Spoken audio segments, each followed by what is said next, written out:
So I always hear that the black family structure was single-handedly destroyed by the welfare system. And what's always said is the welfare system destroyed the black family structure by removing black fathers.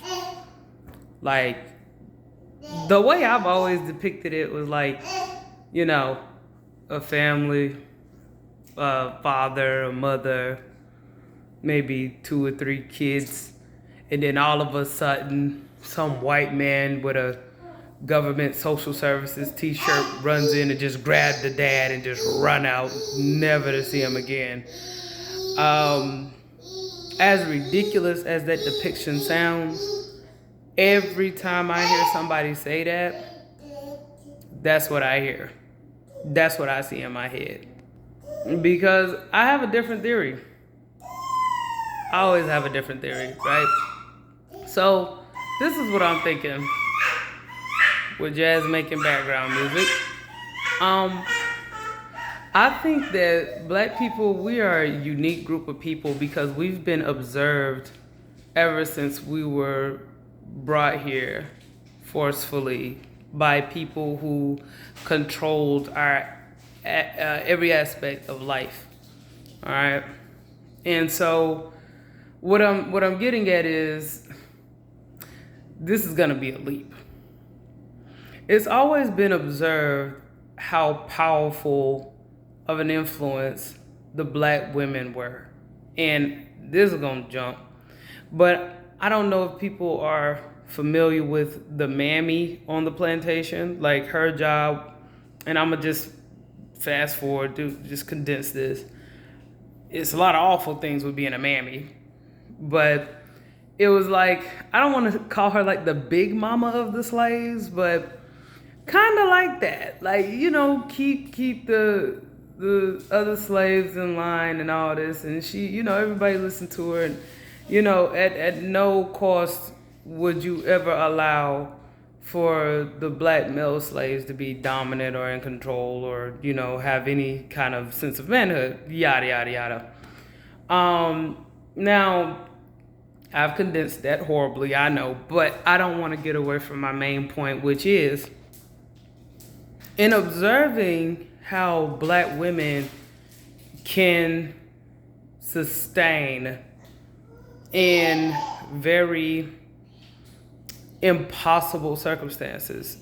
I think that the people who were slave driving in this country realized something, that the black woman can deal with a lot of things on her own, right? And I mean, I try not to get too yucky because I try to not appeal, but try to talk to more than one audience. I don't want to seem like I'm only trying to address certain groups or narrow down, but this is what I'm getting, right? You all right, mama? Yeah, she just wanted to be picked up. Wanted me to sit down with her. That's how she go. Anyhow, black women can do a lot of really incredible things on their own, right? So fast forward to now, how this relate to me. And I'm jumping a lot and I'm condensing a lot. Okay, so bear with me. A lot of times when people see me, they assume I'm a single mom. They always assume that. They assume that since I have 2 kids by myself, that I'm just winging it. And one of the ways I found out, and I find out often, is when I go to the grocery store and I go to get the food, and when I go to pay for it, they're surprised that I don't have an EBT card. Now, it shocks them even more when they see me with like a credit card. And I remember one time I went to go pay for groceries and I used my credit card, and the cashier actually stopped everything and went to go get the manager and checked my ID to make sure it all matches. And that was a weird experience, but it's not uncommon, right? Um, it's kind of shameful to say it out loud. It's kind of funny because I'm about to put this on the internet. Anyway, so this is what I'm getting at. I'm trying to get to it, which is when you talk about black women having to do it on their own because the welfare system came in and took the black man out the house, like against his will and everything. Like he had absolutely no control over the fact that he abandoned his family. He was either thrown in jail or, he was just pulled out the house, and then black women were just left to fend with them for themselves. And the government came in and say, hey, we're going to subsidize your lifestyle because he's gone, right? That story. People still feel that way about me. Like, this is what I mean. Yeah, I hold the fort. I have the kids. My husband, he's working all the time. He's a very, very hard-working man, works around the clock, right? And while he's working hard to provide for the family, I'm at home taking care of the family. And the fact that I guess it's kind of difficult for people to, process because, when I see other black women with their kids by themselves, a lot of times they do have EBT cards, but it's, I guess maybe being an exception. And I'm fine with that, but I've also learned, like, even from that incident of when the lady went to go get the cashier went to go get the manager to make sure that I didn't steal somebody's credit card to get groceries. I think that's elaborate for some potatoes. But, having weird experiences like that made me realize, like, I gotta pay attention to what's going on around me. And I gotta pay attention to how people think of me because I don't fit the narrative in any kind of way, right? So, communication doesn't just go one way, so even though I'm not out here flaunting everything, not being like flashy, I'm just, I'm pretty down to earth, some people can really see what I'm doing or how I manage the kids and my lifestyle as something that's not common. Like, I don't fit the mold. It's like something has to be off here, right? Well, anyway, I think about this parallel between me and the single mom, right? And it's like, and I'm talking black women, right, in particular. I always had this attitude that black women, we do so much while we're under so much pressure. And it's like, if you can never have a situation where you're not under that much pressure, take that road, right? And this is what I mean. A lot of black women in my similar situation, they got their kids 24/7. They're dealing with their children 24/7. And the government is subsidizing them, right? And I might be telling the story wrong. If I am, hopefully somebody can correct me in the comments. But instead of, and this might be foul, but instead of me leaning on the welfare system, I'm leaning on my husband, which that's the way it's supposed to go, right? Now, we can have like dual income and all that. I can, put them like in daycare, bless you, all these different things. But it's like, why let anybody else raise our children? You know what I mean? Like, all that time that our kids spend being in childcare, we can be instilling our values in them. We can be teaching them and training them. And even like when I talked about how my son earlier, he got upset and he was just sleepy. But, he's dramatic like me. So the slightest thing happens and it's the end of the world. It's like, oh, I'm sleepy, I'm gonna have a meltdown. You would have thought that boy might have fallen off the bed or something, like the way he was crying. But because I am dramatic like that, like he can go like how I can be cool and mellow and then just like that go up, he does the same exact thing. My daughter, on the other hand, she'll cry according to her ego. She's kind of similar, but it's not okay. For example, if she's sleepy, she kind of whines, right? More like her dad. She tried not to inconvenience folks, right? Not my son. Not me.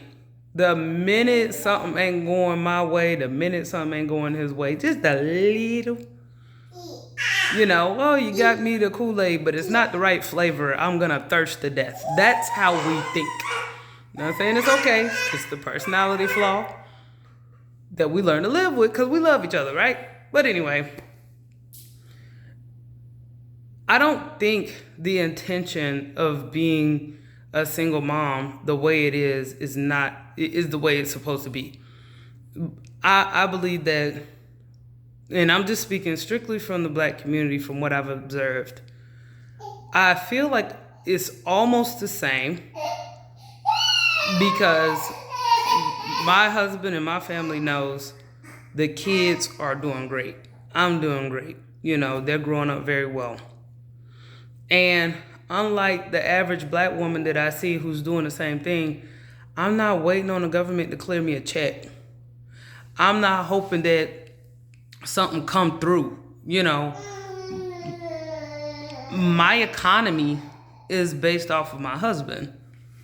And, I know a lot of women will probably criticize me, oh, you leaning and depending on a man, but it's like, I hear people say buzzwords like they want a provider male, but nobody talks about the other side of that coin, which is to be, they say be a feminine woman or whatever, but it's like there are times in the economy when everybody's having a meltdown and we're having a boom. And then there's another time when everybody's doing great, but we're real tight on our finances. And that's okay. And we make decisions based off of what our own household economy is doing, right? And we also pay attention to like the market. Sometimes we make our money tight while everybody is spending, while the economy is doing well. And sometimes let's just be honest, I like to spend big when the market is down. I feel like I'm gonna get a whole lot more out of it, right? And we both make decisions, my husband and I would make decisions that way, right? So it's like, I see the same women, and let me take this away from just Black women. There are white women here, that I see in my community who are also on welfare. I guess the reason why I don't lean too much on what the white women do is because I didn't grow up with them. So I can't really speak intimately about them. But whatever, here's my point. Women, and this, I can't believe I'm coming to this conclusion that everybody's already stated, but women have basically replaced men with the welfare system or the government, whether it be like a corporate job or what have you. It's like, I don't need no man. I drive a Benz, and it's like, okay, you don't need no man, but you got that corporate job or you got that government job, and then when the government takes a turn, like the way that Trump is doing with this tariff war, he ain't got no job no more, then what? On the flip side, if you got a man who loves you, who will take care of you, yeah, he's a human being, y'all gonna have some issues sometimes, but at the end of the day, he's for you. He loves you. Trump don't love you. These corporations, they don't love you. Obama didn't love you. Biden, they don't know you. Celebrities, they don't know you. But a man who deals with you day in and day out, my husband be working. My husband, he get out there and he does everything he can for this family. And even times when he feel like he hasn't done enough, the fact that this man put blood, sweat, and tears into everything that he does for us. If Black women, if we were appreciating that, and women in general, if we were appreciating that, we would have like a community feel in this country, honestly. I think that it's good that the government is kind of dismantling, because just like going back to this example of how I was saying, the Black women in particular, being able to do so much, carry so much weight. I don't think Black women are designed to carry all that weight because they're strong and independent and don't need a man. I think that's something that's been fed to us because, you know, our culture has been hijacked, remixed, and manufactured. And this is how we should be spending it. I think it'd be so nice to sit and talk with other black women about the hardships of being a stay-at-home mom who's keeping the family together. But the closest thing I can get to it is some chick on welfare who's like, every time me and my husband have a conflict, girl, I don't see why you dealing with that. You can qualify for this and that. And it's kind of played out, but that's what I think. I think we're putting our energy in the wrong place.